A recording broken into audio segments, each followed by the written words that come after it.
بسم اللہ الرحمن الرحیم۔ آخر بی بی عائشہ حضرت علی سے ساری زندگی کیوں ناراض رہی؟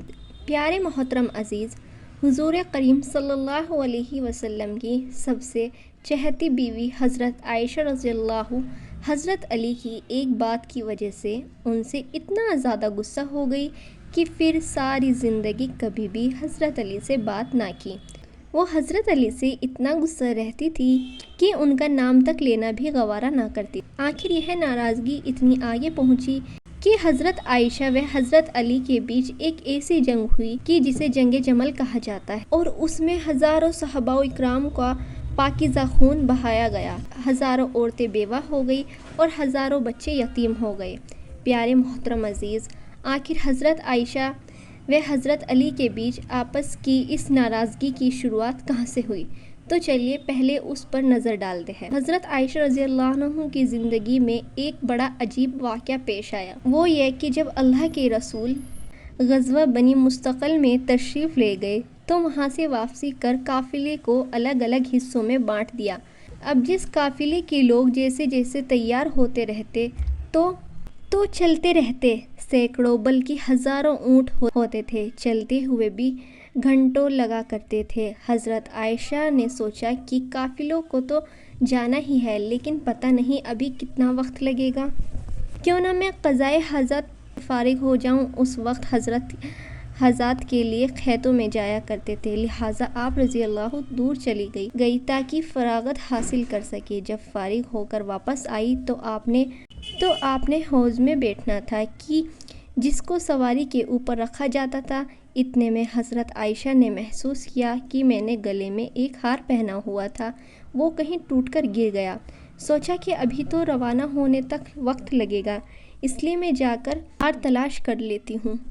آپ رضی اللہ تعالیٰ عنہ ہار تلاش کرنے واپس اسی کھیت کی طرف گئی۔ پیچھے صحابہ کرام نے سوچا کہ حضرت عائشہ واپس تو آ ہی گئی ہے، لہٰذا حوض میں بیٹھ بھی گئی ہوگی، اس لیے 4-5 آدمیوں نے کہا حوض کو اٹھا کر اونٹ پر سوار کر دیا۔ حضرت عائشہ عمر میں کم تھی اور وزن بھی کم تھا، 4-5 آدمی اٹھانے والے تھے اور ان کو پتہ بھی نہ چلا کہ آپ اندر بیٹھی ہے یا نہیں۔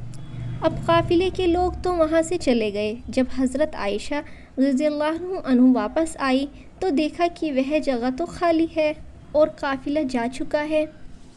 حضرت عائشہ رضی اللہ عنہ بہت پریشان ہوئی، لیکن دوسری طرف آپ کو اطمینان بھی تھا کہ جب نبی کریم صلی اللہ علیہ وسلم کو پتہ چلے گا کہ میں پیچھے چھوٹ گئی ہوں تو کسی نہ کسی کو ضرور بھیجیں گے، اس لیے آپ رضی اللہ تعالیٰ عنہ وہیں پر بیٹھ گئی۔ تھوڑی دیر بعد آپ نیند کی غالب آ گئی تو آپ نے اپنے اوپر چادر ڈال لی اور سو گئی۔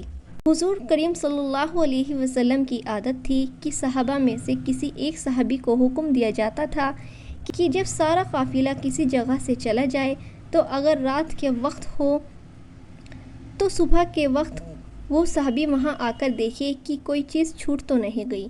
لہٰذا ایک بدری صحابی حضرت صفوان کو حضور کریم صلی اللہ علیہ وسلم نے اس کام پر لگایا، تو وہ صحابی جب اس جگہ پر آئے تو کسی کو وہاں لیٹا ہوا پایا۔ قریب آئے تو انہوں نے پہچان لیا کہ یہ تو حضور کریم صلی اللہ علیہ وسلم کی بی بی حضرت عائشہ ہے۔ انہوں نے اونچی آواز میں اِنَّ لِلَّهِ وَإِنَّ إِلَيْهِ رَاجِعُونَ پڑھا۔ ان صحابی کی آواز سن کر حضرت عائشہ کی آنکھیں کھلی، آپ نے چادر سے اپنے آپ کو پوری طرح ڈھک لیا۔ ان صحابی نے آپ کے لیے اپنے اونٹ کو بٹھایا تو آپ اونٹ پر سوار ہو گئی۔ ان صحابی نے مہار پکڑی اور چل پڑے، یہاں تک کہ جب وہ اس قافلے کے پاس پہنچے تو قافلے میں جو منافق موجود تھے انہوں نے دیکھا تو کہنے لگے اس میں تو کچھ نہ کچھ بات ہوگی۔ منافق لوگ تو پہلے ہی ایسے موقع کی تلاش میں رہتے تھے کہ جس سے مسلمانوں کو اور حضور کریم کو تکلیف پہنچ سکے، لہٰذا انہیں بات کرنے کا موقع مل گیا اور یہ منافق کہنے لگے کہ حضرت عائشہ نے اس صحابی کے ساتھ کچھ کیا ہے، اسی وجہ سے وہ قافلے سے پیچھے رہ گئی۔ لہٰذا جب مدینہ پہنچے تو حضور کریم صلی اللہ علیہ وسلم کو اس بات کا پتہ چلا کہ منافق لوگ میری عائشہ پر ایسا گندا الزام لگا رہے ہیں تو آپ صلی اللہ علیہ وسلم کو بڑا صدمہ ہوا، لیکن دھیرے دھیرے لوگوں میں یہ بات پھیلنا شروع ہو گئی۔ حضرت عائشہ رضی اللہ تعالیٰ عنہ فرماتی ہے کہ میں قافلے سے واپس آ کر 1 مہینے تک بیمار رہی اور کمزور بھی ہو گئی۔ ایک دن میں ایک صحابی حضرت مستح رضی اللہ عنہ کے ساتھ قضائے حاجات لیے رات کو باہر کھیتوں کی طرف نکلی۔ راستے میں چلتے چلتے ایک جگہ پر انہیں صحابیوں کو ٹھوکر لگی تو انہوں نے بیٹے کو بددعا دی تو حضرت عائشہ فرماتی ہے کہ میں نے ان سے کہا کہ آپ اپنے بیٹوں کے لیے بددعا کیوں کر رہی ہو؟ تو وہ کہنے لگی کہ اے عائشہ، کیا تمہیں پتہ نہیں کہ وہ تمہارے بارے میں کیا باتیں کرتے ہیں؟ تو حضرت عائشہ نے پوچھا کہ آخر وہ میرے بارے میں کیا کہتے ہیں؟ اس پر ان صحابیوں نے حضرت عائشہ کو ساری باتیں بتا دی کہ اے عائشہ، تمہارے بارے میں سارے شہر میں ایسی گندی باتیں ہو رہی ہے۔ حضرت عائشہ فرماتی ہے کہ جب میں نے یہ سنا تو میرا دل پر بہت بڑا صدمہ لگا اور جلدی سے گھر واپس آ کر حضور کریم صلی اللہ علیہ وسلم کا انتظار کرنے لگی۔ جب آپ صلی اللہ علیہ وسلم مسجد سے تشریف لائے تو میں نے آپ کے سامنے آئی اور سلام کیا۔ آپ نے سلام کا جواب دیا لیکن چہرہ دوسری طرف پھیر لیا۔ میں نے دوسری طرف سے آئی مگر حضور کریم نے اپنی نگاہیں دوسری طرف کر لی۔ آپ کی خاموش نگاہوں نے مجھے بہت ساری باتیں سکھا دی تھی کہ اس وقت آپ صلی اللہ علیہ وسلم کی طبیعت پر بوجھ ہے اور آپ مجھ سے کوئی بات نہیں کرنا چاہتے۔ میں نے سوچا کہ چلو میں اپنے ماں باپ کے گھر چلی جاتی ہوں تاکہ صحیح حالات کا پتہ چل سکے کہ آخر میرے بارے میں کیسی کیسی باتیں کی جا رہی ہے۔ تو میں نے گھر جانے کی اجازت چاہی تو آپ نے صلی اللہ علیہ وسلم نے اشارے سے فرما دیا کہ ہاں چلی جاؤ۔ حضرت عائشہ فرماتی ہے کہ جب میں گھر پہنچی تو میری امی نے دروازہ کھولا۔ میں نے دیکھا کہ میری امی کی آنکھیں رو رو کر لال ہو چکی ہے۔ پریشان چہرے کے ساتھ وہ میرے سامنے کھڑی ہے۔ میں نے پوچھا امی کیا ہوا، لیکن وہ بالکل خاموش رہی، مجھے کوئی جواب نہ دیا اور ان کی آنکھوں سے آنسو ٹپکنا شروع ہو گئے۔ میں نے پوچھا امی میرے ابو کدھر ہے؟ تو انہوں نے چارپائی کی طرف اشارہ کر دیا۔ میں نے دیکھا کہ میرے ابو حضرت ابو بکر صدیق رضی اللہ تعالیٰ عنہ پر بیٹھے قرآن پڑھ رہے ہیں۔ ایک ایک آیت پر ان کی آنکھوں سے آنسو برابر گرتے جا رہے تھے۔ حضرت عائشہ فرماتی ہے کہ جب میں نے گھر میں بھی ایسا غم کا ماحول دیکھا تو میری طبیعت اور زیادہ پریشان ہو گئی۔ میں نے سوچا کہ میں کیا کروں کہ جن پر مجھے بھروسہ تھا، جو میری زندگی کے رکھوالے تھے، وہ بھی آج مجھ سے ناراض ہیں، ماں باپ بھی آج جدا ہے، میں آج کہاں جاؤں گی؟ دل میں خیال آیا کیوں نہ میں اپنے اللہ کی طرف متوجہ ہو جاؤں۔ اس لیے حضرت عائشہ فرماتی ہے کہ میں نے وضو کیا اور گھر کے ایک کونے کی طرف جانے لگی تو امی نے پوچھا اے عائشہ کدھر جا رہی ہو؟ کیونکہ ان کو ڈر لگ رہا تھا کہ میری بیٹی پریشان ہے، ایسا نہ ہو کہ کوئی بڑا فیصلہ کر کے خود کو ہلاک نہ کر لے۔ تو فرماتی ہے کہ میں نے اپنی امی کو کہا امی میں اپنے رب کے حضور دعائیں کرنے جا رہی ہوں۔ حضرت عائشہ فرماتی ہے کہ میں نے مصلی بچھایا اور سجدے میں سر رکھ کر دعائیں مانگنی شروع کر دی کہ اے میرے مسکینوں کے پروردگار، اے فریادیوں کی فریاد سننے والے، اے مظلوموں کے سہارے، اے کمزوروں کو سننے والے آقا، تیرے مقبول بندوں پر جب بھی کوئی ایسا وقت آیا تو اے اللہ تو نے ہی ان کی مدد فرمائی۔ اے اللہ یوسف پر الزام لگایا گیا تھا تو آپ نے ایک بچے سے گواہی دلوا کر انہیں بچایا۔ اے اللہ حضرت مریم پر الزام لگایا گیا تو آپ نے ہی ان کے بچے سے پاک دامنی کی گواہی دلوائی۔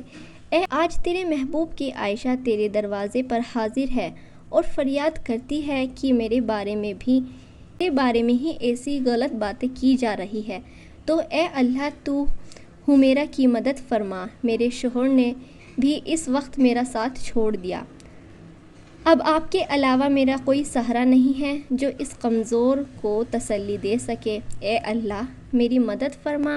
حضرت عائشہ رو رو کر دعائیں کر رہی تھی، ادھر دعائیں مانگی جا رہی تھی اور ادھر حضور کریم صلی اللہ علیہ وسلم نے مسجد نبوی میں ایک مجلس مشاورہ قائم کی ہوئی تھی کہ جس سے حضرت عائشہ رضی اللہ عنہ کے والد حضرت ابو بکر صدیق کے علاوہ باقی سارے بڑے بڑے صحابہ اکرام موجود تھے۔ حضور کریم صلی اللہ علیہ وسلم سب کے بیچ غمزدہ بیٹھے ہوئے تھے۔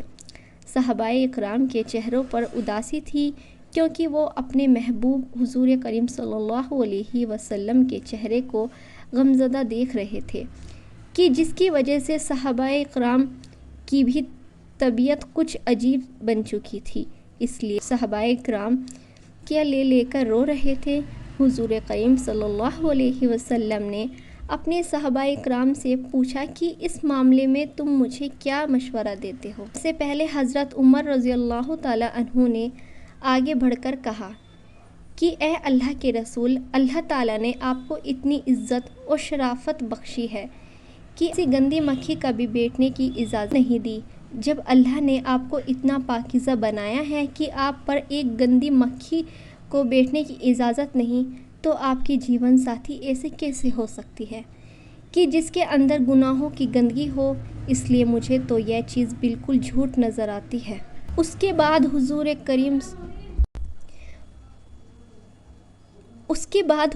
کریم صلی اللہ علیہ وسلم نے حضرت عثمان رضی اللہ تعالی عنہ سے پوچھا کہ اے عثمان تم کیا کہتے ہو؟ تو پیارے محترم عزیز حضرت عثمان رضی اللہ تعالی عنہ نے اس وقت کی صحبت کا حق ادا کر دیا۔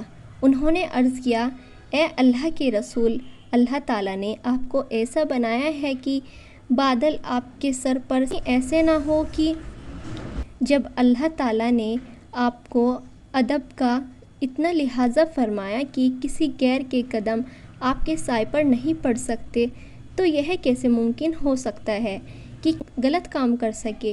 لہٰذا یہ چیز تو ہمارے وہم و گمان سے بھی باہر ہے۔ اماں عائشہ کے ساتھ ایسا کچھ ہوا ہے۔ ان کی باتیں سن کر حضور کریم صلی اللہ علیہ وسلم خاموش ہو گئے، لیکن تھوڑی دیر بعد حضور کریم صلی اللہ علیہ وسلم نے حضرت علی سے پوچھا، اے علی تم اس معاملے میں کیا کہتے ہو؟ تو حضرت علی نے عرض کیا، اے اللہ کے رسول، ایک بار میں نے دیکھا تھا کہ آپ کی جوتوں میں سے کچھ گندگی لگی ہوئی تھی، لیکن آپ صلی اللہ علیہ وسلم جب ان جوتوں کو پہننا چاہا تو اللہ نے حضرت جبریل علیہ السلام کو بھیج کر آپ کو اطلاع دی کہ آپ کے جوتوں میں کچھ گندگی لگی ہوئی ہے۔ تو اے اللہ کے رسول، جب جوتوں پر گندگی لگی ہوئی تھی تو آپ کو بتا دیا گیا تھا، تو اگر آپ کے گھر والوں کے ساتھ کوئی ایسا معاملہ ہوتا ہے تو آپ کو کیوں نہ بتایا جاتا؟ اس لیے مجھے یہ بات کچھ ٹھیک نظر نہیں آتی۔ تو حضور کریم صلی اللہ علیہ وسلم پھر خاموش ہو گئے۔ حضور صلی اللہ علیہ وسلم کی اداسی دیکھ کر حضرت علی دوبارہ کہنے لگے کہ اے اللہ کے رسول، اگر آپ کی طبیعت بہت زیادہ غمزدہ ہے تو آئے تو عائشہ کو طلاق دے دے، آپ کے لیے بیویوں کی کون سی کمی ہے؟ اللہ تعالیٰ آپ کو کوئی اور جیون ساتھی عطا فرما دیں گے۔ ان کی یہ بات سن کر حضرت عمر رضی اللہ تعالیٰ تڑپ اٹھے اور کھڑے ہو کر کہنے لگے کہ اے اللہ کے رسول، آپ یہ ارشاد فرمائیں کہ عائشہ سے نکاح آپ نے اپنی مرضی سے کیا تھا یا آپ کو اللہ نے کہا تھا کہ عائشہ سے نکاح کرو؟ تو حضور کریم صلی اللہ علیہ وسلم نے انگلی سے آسمان کی طرف اشارہ کر کے بتا دیا کہ یہ حکم مجھے اللہ کی طرف سے تھا کہ عائشہ سے نکاح کرو۔ تو اس پر حضرت عمر رضی اللہ تعالیٰ عنہ فرمانے لگے کہ اے اللہ کے رسول، اب آپ مجھے چھوڑ دیجئے اور ان منافقوں کو چھوڑ دیجئے، میری تلوار جانے اور منافقوں کی گردن جانے، وہ اللہ کی پسند کی عورت کے بارے میں ایسی گندی بات کر رہی ہے، میں ان سبھی کی گردن اڑا دوں گا۔ حضور کریم صلی اللہ علیہ وسلم نے اس وقت حضرت عمر کو محبت کی نگاہوں سے دیکھ کر حضرت عمر کے غصے کو ٹھنڈا کیا، دل سے، اے عمر اللہ تیرے نگہبان ہو، تو نے میرے غم کو ہلکا کر دیا۔ حضرت عمر کی یہ بات سن کر حضور کریم صلی اللہ علیہ وسلم کی طبیعت کو اطمینان آ گیا اور پھر آپ صلی اللہ علیہ وسلم مجلس سے اٹھ کر گھر کو چلے گئے۔ تھوڑی دیر بعد حضور کریم صلی اللہ علیہ وسلم حضرت ابو بکر رضی اللہ تعالی عنہ کے گھر گئے تاکہ معلوم کرے کہ میری عائشہ کس حال میں ہے، کیونکہ حضور کریم صلی اللہ علیہ وسلم حضرت عائشہ سے بہت محبت کرتی تھی۔ اس لیے گھر پہنچ کر آپ نے دروازہ کھٹکھٹایا تو حضرت عائشہ کی امی نے آ کر دروازہ کھولا۔ حضور کریم صلی اللہ علیہ وسلم نے دیکھا کہ ان کا رو رو کر برا حال ہو چکا ہے، اور پھر گھر کے اندر آ کر جب ابو بکر رضی اللہ تعالی عنہ کی طرف دیکھا تو ان کی بھی آنکھیں رو رو کر لال پڑ چکی تھی۔ آپ نے پوچھا کہ عائشہ کہاں ہے؟ تو امی نے گھر کے ایک کونے کی طرف اشارہ کر۔ اس وقت حضرت عائشہ رضی اللہ تعالیٰ عنہ سجدے میں پڑی رو رہی تھی۔ بعد میں حضرت عائشہ فرماتی ہے کہ حضور صلی اللہ علیہ وسلم جس وقت گھر میں تشریف لائے تو میرا دل کہہ رہا تھا کہ میں آپ صلی اللہ علیہ وسلم کے قدموں میں کہ اے میرے حبیب، یہ میرے ساتھ کیا ہو رہا ہے؟ کیا آپ اپنی عائشہ کو ایسے چھوڑ دیں گے؟ مگر میرے دل نے کہا کہ عائشہ تو نے اپنے رب کے سامنے اپنی فریاد بیان کر لی کہ اب اپنے رب سے ہی مانگ لے، تیرا رب تیرے نگہبان ہوگا۔ لہٰذا حضور کریم صلی اللہ علیہ وسلم پکارا کہ اے عائشہ، تو آپ صلی اللہ علیہ وسلم کی آواز سن کر حضرت عائشہ نے سجدہ پورا کیا اور آ کر چارپائی پر خاموشی سے بیٹھ گئی۔ حضور کریم صلی اللہ علیہ وسلم قریب ہی بیٹھے ہوئے تھے۔ آپ نے بہت پیار سے سمجھاتے ہوئے کہا کہ اے عائشہ، اگر تجھ سے حقیقت کوئی ایسی غلطی ہو گئی ہے تو اپنے رب سے معافی مانگ لے، تیرا رب گناہوں کو بہت معاف کرنے والا ہے۔ تو حضرت عائشہ فرماتی ہے کہ اس وقت تک تو میں صبر کے ساتھ بیٹھی رہی، لیکن آپ صلی اللہ علیہ وسلم یہ باتیں سنی تو بائیں ٹوٹ گئے اور میری آنکھوں سے آنسو بہنے لگے۔ میں بیٹھی روتی رہی مگر خاموش تھی۔ آخر روتے ہوئے میں نے کہا کہ اے اللہ کے رسول، میں وہی بات کہوں گی جو یوسف علیہ السلام کے والد نے حضرت یعقوب نے کہی تھی کہ میں اپنا درد صرف اپنے رب سے بیان کرتا ہوں، کیونکہ اے اللہ کے رسول، آج اگر میں کہوں گی میں نے ایسا غلط کام نہیں کیا تو آپ لوگ میری بات نہیں مانیں گے۔ کہہ دوں گی کہ میں نے ایسا کام کیا ہے تو آپ لوگ فوراً میری یہ والی بات مان جائیں گے۔ اس لیے میں اپنے اللہ سے ہی فریاد کرتی ہوں، وہی میرے لیے کوئی نجات کا راستہ نکالیں گے۔ حضرت عائشہ رضی اللہ تعالیٰ عنہ فرماتی ہے، میں نے یہ الفاظ کہے اور پھر حضور کریم صلی اللہ علیہ وسلم کے چہرے کی طرف دیکھا تو آپ صلی اللہ علیہ وسلم کے ماتھے پر پسینے کے قطرے تھے اور آپ کے اندر وہ حسین کپکپی دیکھی جو وحی نازل ہوتے ہیں اس وقت ہوا کرتی تھی۔ پھر اچانک آپ صلی اللہ علیہ وسلم پر وہی کیفیت طاری ہونے لگی اور آپ صلی اللہ علیہ وسلم نے اپنے اوپر چادر ڈال لی۔ حضرت عائشہ رضی اللہ تعالیٰ عنہ فرماتی ہے کہ میں آرام سے بیٹھی تھی، دل میں خیال آ رہا تھا کہ اللہ تعالیٰ آپ صلی اللہ علیہ وسلم کو خبر دیں گے یا نیند میں کوئی خواب دکھا دیں گے کہ میں بے گناہ ہوں۔ مگر میرے ماں باپ اس وقت بہت زیادہ پریشان تھے۔ میں نے اپنے والد کو دیکھا کہ وہ تڑپ رہے تھے کہ وحی نازل ہو رہی ہے، پتہ نہیں میری بیٹی کی قسمت کا کیا فیصلہ ہوگا۔ والد کی آنکھوں میں بھی آنسو تھے اور امی بھی رو رہی تھی۔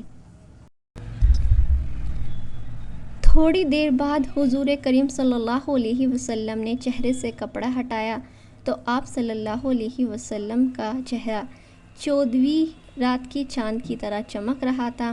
حضرت عائشہ فرماتی ہے کہ اس وقت جب میں نے آپ کے چہرے پر خوشی کے آثار دیکھے تو میں سمجھ گئی کہ اللہ تعالیٰ نے میری برآت نازل کر دی۔ حضور کریم صلی اللہ علیہ وسلم نے ارشاد فرمایا کہ اے عائشہ، مبارک ہو، اللہ کا کلام آیا ہے کہ تو بالکل بے گناہ ہے۔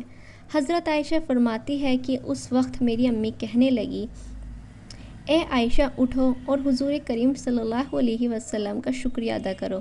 لیکن حضرت عائشہ فرمانے لگی کہ تو میں نے کسی کا شکریہ ادا نہیں کروں گی، بلکہ میں تو اپنے اللہ کا شکریہ ادا کروں گی۔ اسی نے تو آج مجھے بچایا ہے، آپ سب لوگ نے تو مجھے اکیلا چھوڑ دیا تھا۔ اللہ نے حضرت عائشہ کی پاک دامنی میں پوری 18 آیتیں نازل فرمائیں۔ یہی نہیں کہ صرف حضرت عائشہ کو بے گناہ فرمایا، بلکہ اللہ نے حضرت عائشہ سے فرمایا کہ اے عائشہ، تمہیں اتنے دنوں تک جو تکلیفوں میں رہنا پڑا، اس کے بدلے میں تمہارے لیے مغفرت اور بڑے عرض کا وعدہ کرتا ہوں۔ پیارے محترم عزیز، اس کے بعد حضرت عائشہ رضی اللہ تعالیٰ عنہ پھر سے حضور کریم صلی اللہ علیہ وسلم کے گھر میں جا کر رہنے لگی، لیکن حضرت عائشہ رضی اللہ تعالیٰ عنہ کو ساری زندگی حضرت علی سے ایک شکایت رہی، کیونکہ جس وقت مسجد میں حضور کریم صلی اللہ علیہ وسلم نے مشورہ لیا تو سبھی بڑے بڑے صحابہ و اکراموں نے حضرت عائشہ رضی اللہ تعالیٰ عنہ کی پاک دامنی کا گواہی دی۔ آخر میں حضرت علی نے بھی حضرت عائشہ رضی اللہ تعالیٰ عنہ کی پاک دامنی کی گواہی دی، لیکن جب حضرت علی رضی اللہ تعالیٰ عنہ نے حضور کریم صلی اللہ علیہ وسلم کو بہت زیادہ اداس دیکھا تو یہ بات بھی کہہ دی کہ اے اللہ کے رسول، اگر آپ عائشہ پر شک ہے تو آپ عائشہ کو طلاق دے دیں، ان کی جگہ آپ کسی دوسری لڑکی سے شادی کر لیں۔ تو یہ بات جب حضرت عائشہ رضی اللہ تعالیٰ عنہ تک پہنچی کہ انہوں نے حضور کریم صلی اللہ علیہ وسلم کو مجھے طلاق دینے کا مشورہ دیا ہے اور کہا ہے کہ مجھے چھوڑ کر کسی دوسری لڑکی سے شادی کر لے، تو حضرت عائشہ پھر حضرت علی سے اتنا زیادہ غصہ ہو گئی کہ ساری زندگی کبھی بھی ان سے بات نہ کی۔ پیارے محترم عزیز، آج کی ویڈیو کے لیے بس اتنا ہی۔ اگر آپ کو ویڈیو تھوڑی بھی پسند آئی ہے تو ویڈیو کو لائک اور کمنٹ باکس میں